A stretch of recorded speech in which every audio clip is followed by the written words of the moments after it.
Jody, I said I'd get you on a little early, so I think we will. So Sharon, do you want to come up and do the introduction?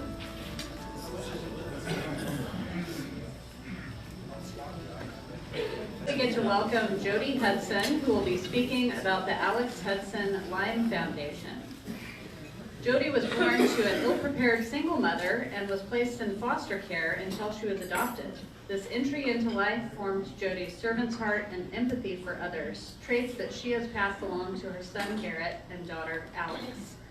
Jody will tell you that being a mother is her proudest achievement in life. After a long career in retail, Jody left the for-profit world and entered into the nonprofit sector.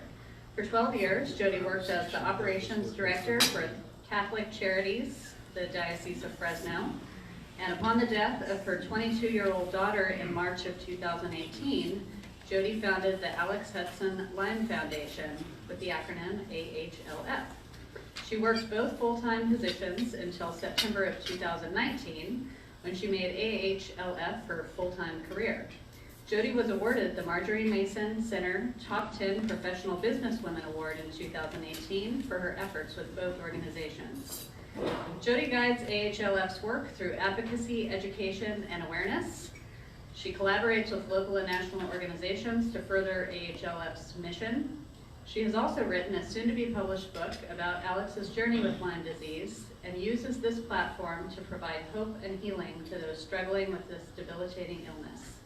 Through AHLF and its work, Jody is fulfilling her promise to her daughter. And now, Jody, thank you for joining us today.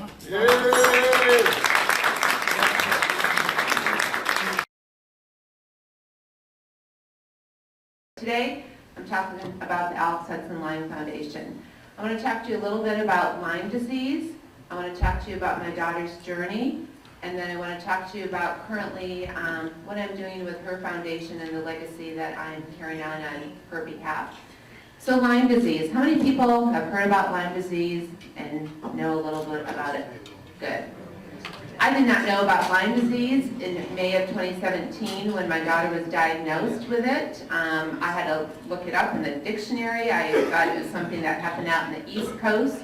But from May 2017 to today, it's become an epidemic. It's in all 50 states in the United States, and it is here in the Central Valley. And people didn't think about that a couple of years ago, but I can attest to you, especially since I've formed this organization, I have people daily and weekly reaching out to me from the Central Valley saying, hey, I know this person, they just got bit, or my family member just found out that they have Lyme disease. How can you help me? So it is an epidemic, and that is part of my mission, is to really make sure that I talk to people about the prevention, I talk to people about the awareness, and just what we can do here together in the community to help those that are struggling from it.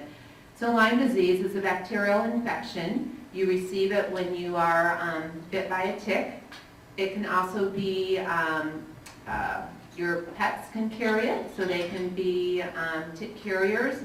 A lot of times people don't even realize that they have been bitten by a tick. Only 35% of those that actually have Lyme disease recall the moment that they were bit by a tick. None of those individuals get a bullseye rash, so that's one of the identifying symptoms right off the bat. But again, most people don't realize that they have Lyme disease until it has been in their body for quite some time, and then it's chronic Lyme disease, and that was in my daughter's case. So the first preliminary symptoms of Lyme disease are flu-like symptoms, joint pain, achiness, just feel like you're out of sorts, you can't get out of bed in the morning. That's the first stage of it. The next stage of it is a little bit more debilitating, where you can have digestive problems, you can have other issues arising around it. Because it's a bacterial infection, it can impact every organ in your body. So think about that for a moment. It's like, wow, not only your digestive, your body, once it crosses into the brain, you can have brain inflammation, brain fog, and then if it's chronic, then that's when it's really debilitating, and that was in my daughter's case. So once you actually do know that you have Lyme disease, this becomes another problem. How do you treat it? People respond in different ways to Lyme disease because when you get bit by a tick, that tick can be a dirty tick and it can carry multiple different co-infections. My daughter, for instance, has 4 different co-infections. She had Bartonella, she had Babesia, she had Rocky Mountain fever, and I can't even remember what the other one was right now. Each of those presented in different ways.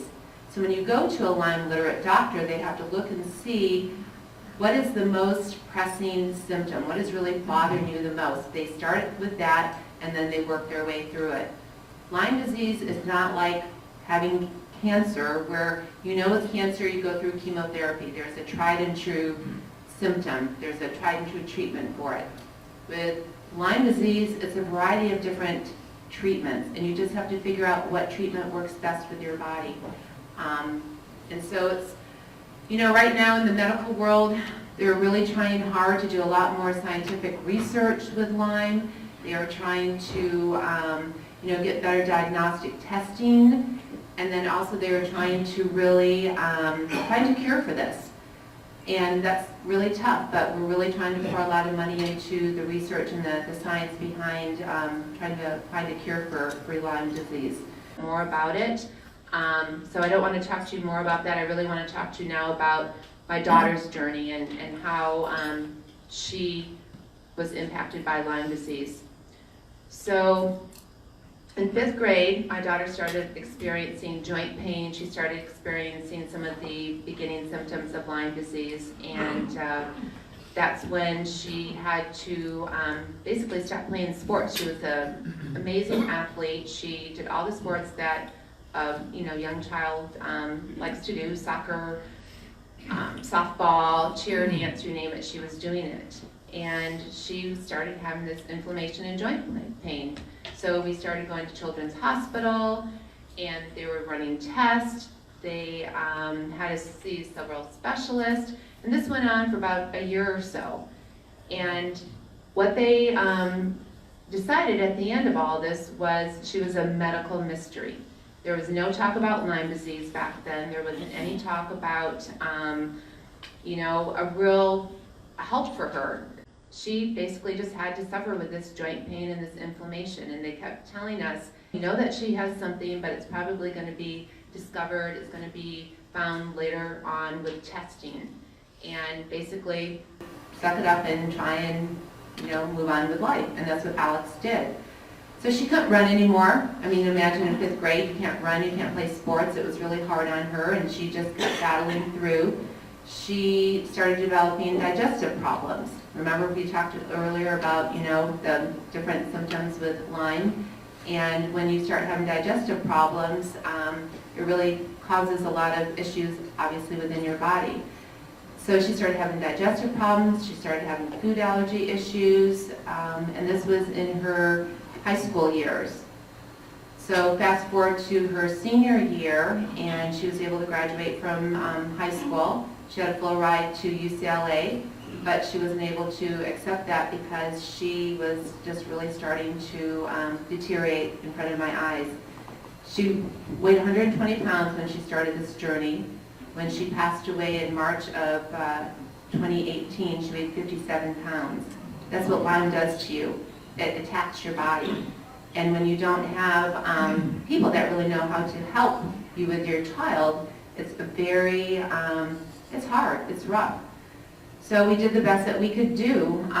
We kept still fighting for answers. We knew that there was a reason for her body behaving in the way that it was, and we were not going to stop until we found out what it was. And so my daughter on her own in May of 2017 found a doctor down in LA, and this was our 40th doctor now. So we, remember, 5th grade, we started the process. Now she's a freshman at Fresno City College, and she on her own is trying to figure out what is wrong with her because the doctors weren't able to figure out what was wrong with her. And the 40th doctor said, Mrs. Hudson, everything that Alex is describing, we think that she could have Lyme disease. And that's when I said, Lyme disease? What the heck is Lyme disease? This was May of 2017. Well, now I could be Dr. Lyme because I've learned so much about it. But, so yeah, she was tested for Lyme, and sure enough, she had it. that began our cross-country journey from May 2017 until she passed away in March of 2018. I spent $80,000 of my own money out of pocket because this is the other thing with Lyme disease. A lot of insurances don't cover treatment because they still think it's experimental treatment. They think that, oh, just take 30 days of antibiotics and you'll be fine. I can tell you, with all these people out there with chronic Lyme, 30 days of antibiotics is not fine. It doesn't even begin to help solve the problem. These people are in crisis. So we, for almost a year, tried to get her better. We went to the top hospitals, the top universities. Nobody could help her. Every different treatment that they tried her on, it just wasn't helping. 10 years of a bacterial infection had just deteriorated her body. So when I knew that Alex was not going to turn the corner on this and that God had other plans, she and I had a conversation and she said, Mom, she said, I want you to carry on my fight. She goes, I'm trying to fight from the bed here for those that cannot fight for themselves, and for those that medical community and regular community doesn't believe in them. She goes, I need you to be my voice. I need you to carry on my fight. And so I made her a promise that day that I was going to continue her fight. On March 24th, 2018, at 4:23 p.m., Alex gave me a parting gift. From her bed, surrounded by myself and 4 of my amazing friends, Alex lifted her head up off the pillow. She looked up to the heavens. She had this great big smile on her face, and then she laid her head back down and she passed. And I say it was a parting gift because for those of you that are parents and you've lost your child and you don't have that closure, I don't know how you move forward. I at least had that closure with Alex, and she was giving me a sign right then and there that, Mom, I'm going to be okay. You know what you need to do. Move forward, and it's going to be okay. And so I had that choice right then and there. I could have gone light, or I could have gone dark. It would have been really easy just to lay in bed and say, you know what, forget this, I'm done. You know, God, what have you done for me lately? You just took my daughter. Life isn't working out for me. I'm just going to forget about this and just not get out of bed. Or I chose the light. That's what I decided to do. I chose the light and I kept that promise to my daughter. So she passed in March of 2018. In June, I petitioned for a 501c3 named after my daughter, the Alex Hudson Lyme Foundation.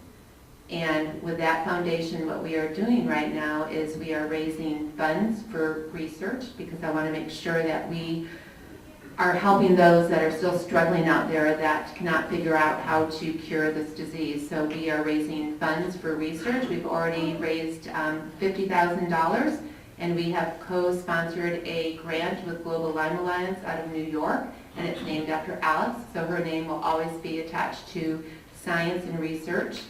We have also partnered with the Girl Scouts here locally. That's why I'm now working with the Girl Scouts.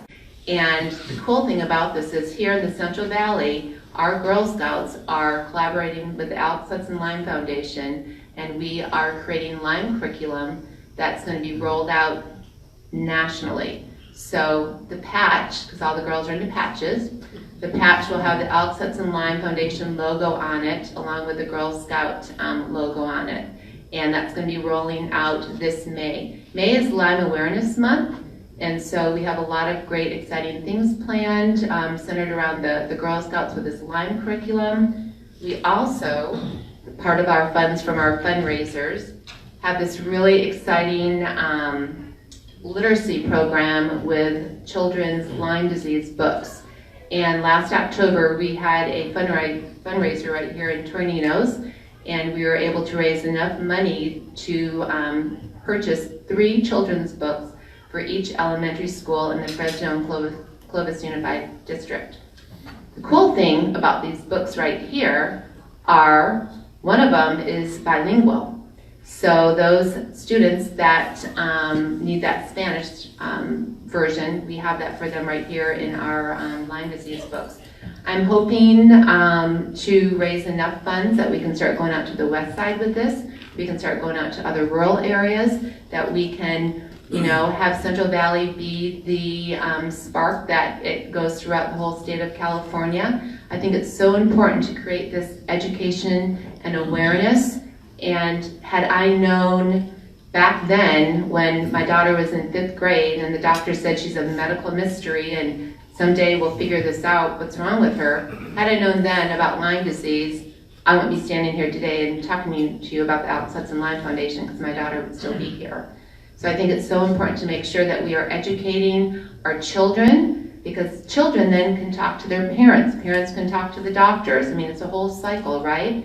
These books will have our logo inside of it, and that logo will have our website. So those individuals that are looking at this book and they need more information on Lyme disease, they can go to our website, where we have a whole slew of resources about Lyme disease. We can put people in touch with Lyme literate doctors, because that's one of the biggest problems as well. When you do have get a diagnosis of Lyme disease, where do you go? Well, when Alex got diagnosed, there wasn't anybody here local that knew about Lyme disease. Or they thought, well, just give her 30 days of antibiotics and she'll be fine. I want that to change.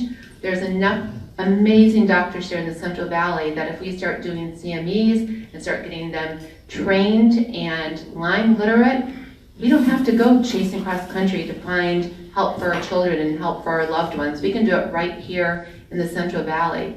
So I'm on a mission. I'm really excited about the growth that this foundation has had just in a short period of time. You know, talking about the Lyme books, this is very important to me. We're doing a lot of great work with other Lyme agencies throughout the country. Like I said, Global Lyme Alliance, we are partnering with them on our research grant. We also are working with the Live Lyme Foundation and some other great foundations. You know, there's strength in numbers, and our little foundation here has really made a name for itself nationwide, and I'm really excited about that. They're excited about what we are doing, and I just see that there's going to be a lot more, you know, wonderful things coming from this foundation. And again, it's just doing what Alex wanted me to do, and I think what any of you would do if you had a child pass away, you would want to create a legacy on their behalf. And so that's what I'm doing. And I think that's it.